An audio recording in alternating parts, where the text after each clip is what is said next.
পতিত স্বৈরাচার সরকারের দোসর কোনো নেতাকর্মী যেন ভারতে পালাতে না পারে সে বিষয়ে কঠোর নজরদারি চালাচ্ছে বিজিবি। এ নিয়ে আরও জানাতে চাঁপাইনবাবগঞ্জ থেকে যুক্ত হচ্ছেন সহকর্মী তারিকুর রহমান। তারে কবে থেকে জোরদার হয়েছে নজরদারি আর কি কি পদক্ষেপ নিয়েছে বিজিবি, বিস্তারিত জানাবেন। জি ধন্যবাদ আপনাকে।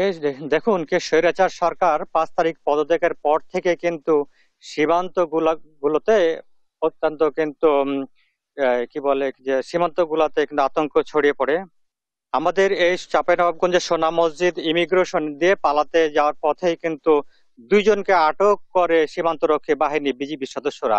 আমি এই মুহূর্তে আছি সোনা মসজিদ সীমান্ত এলাকার 185 নম্বর মেইন পিলারের কাছে, অর্থাৎ আমার পেছনেই কিন্তু একেবারে বর্ডার ভারত এবং আমার ডান দিকেও কিন্তু ভারত।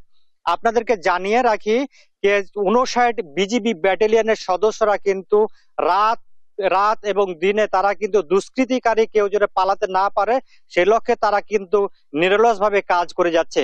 এছাড়া বিভিন্ন ভাবে তাদের কাছ থেকে গোয়েন্দা বিভিন্ন ভাবে তাদের কাছ থেকে তথ্য আছে তারা দুষ্কৃতিকালে সীমান্তে অবস্থান নিয়েছে, তাদেরকে মোকাবেলা করতে হচ্ছে। তারা কিন্তু রাত বিরেতে তাদেরকে কিন্তু হয়রানির শিকার হতে হচ্ছে।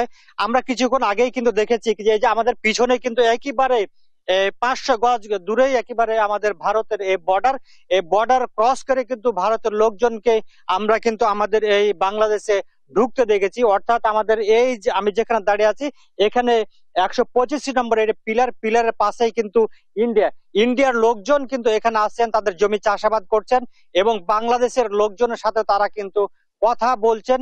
সেই ক্ষেত্রে বাংলাদেশের যে সীমান্তরক্ষী বাহিনী বিজিবি সদস্যরা আছে তারাও কিন্তু তৎপর রয়েছে কোনো দুষ্কৃতিকারী কোনো সন্ত্রাসী কেউ যেন এই সীমান্ত অতিক্রম করে না যেতে পারে।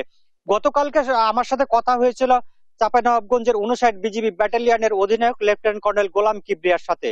তিনি আমাকে জানিয়েছিলেন যে এই তেলকুপি আজমতপুর সোনা মসজিদ এসব যে সীমান্ত গুলা আছে এই সীমান্ত গুলাতে কিন্তু তারা কঠোর নজরদারি করছে এবং অতিরিক্ত বিজিবি সদস্য কিন্তু